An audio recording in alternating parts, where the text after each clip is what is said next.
In the early days of the space program, many at NASA dreamed of extending our reach outside of the boundaries of Earth. One dream in particular was to send a spacecraft to another planet to determine if life existed beyond Earth. This is where the idea for the Viking mission was developed.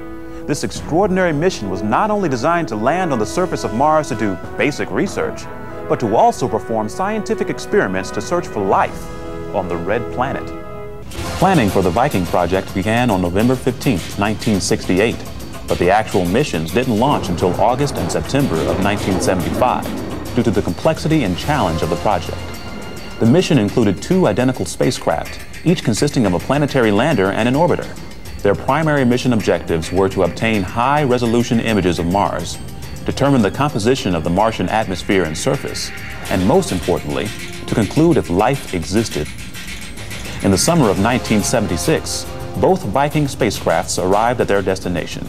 As they eased into orbit, onboard cameras began scanning for potential landing sites. After a favorable landing location was chosen, each lander separated and descended to the planet's surface. The landers touched down over 4,300 miles away from each other, making history by becoming the first mission to land spacecraft safely on the surface of another planet. Well, when we landed on Mars, I was quite jubilant, especially jubilant when I knew after the second landing that we had 2 relatively successful landers. In fact, the experiments on both landers worked beautifully. Before the Viking mission was ever launched, many people thought Mars might harbor abundant plant life and microbes living among its rust-colored rocks. But the 2 landers quickly dispelled these notions. The landers revealed a world seemingly devoid of life at all. In an attempt to conclusively prove or disprove life on Mars, the 2 landers conducted 3 biology experiments by remote control from Earth. One of the experiments, called the Labeled Release Life Detection Experiment, collected soil samples that showed signs of possible microbes, but the consensus of scientists interpreting the data believed that the findings did not prove that life existed on Mars. We guaranteed it for 90 days, 3 months, and I think the lander landed and operated successfully for about 6 years, which was quite a surprise to me because I was familiar with the failure rates of parts.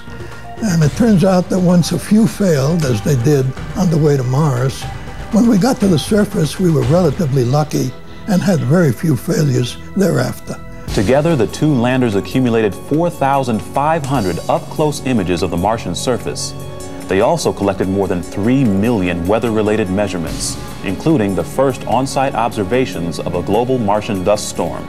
The 2 orbiters circling high above the planet snapped 52,000 images covering 97% of the Martian globe.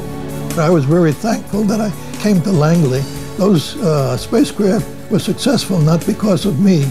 They were successful because we had such a tremendous pool of talent here at the field, and I hope that can continue into the future. I believe research ought to go on. It's the best way to get your money back.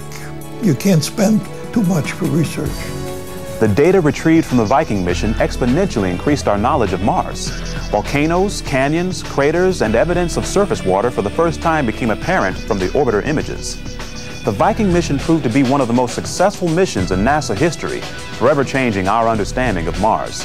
In fact, it's been said that scientists learned more about Mars in the first 5 minutes of the Viking mission than in the 500 years before it. The last data from the Viking 2 lander arrived at Earth on April 11, 1980. The Viking 1 lander made its final transmission to Earth November 11, 1982. The total cost of the Viking project? $1 billion.